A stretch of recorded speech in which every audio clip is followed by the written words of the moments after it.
ఆత్మీయులందరికీ నా హృదయపూర్వక శుభాభివందనములండి.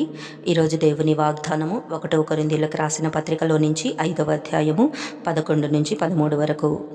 ఇప్పుడైతే సహోదరుడనబడిన వాడెవడైనను జారుడు గాని, లోభి గాని, విగ్రహారాధికుడు గాని, తిట్టుబోతు గాని, త్రాగుబోతు గాని, దోచుకొనువాడు గాని అయ్యున్న యెడల అట్టివానితో సాంగత్యము చేయకూడదు, భుజింపను కూడదని మీకు వ్రాయుచున్నాను.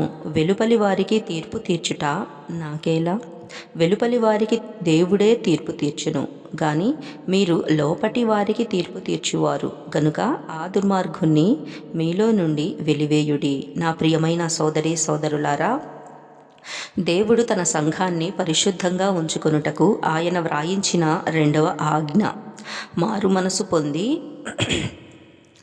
బాప్తిస్మం పొంది సంఘంలోనికి చేర్చబడిన సహోదరుడనబడిన వాడు ఎవడైనా సరే మరలా వ్యభిచారిగా గాని, దురాశ కలిగిన వాడిగా గాని, విగ్రహారాధకుడిగా గాని, అందరినీ దూషించేవాడుగా గాని, త్రాగుబోతుగా గాని, అన్యాయంగా ధనం వసూలు చేసేవాడి అంటే లంచగొండిగా గాని అయిపోతే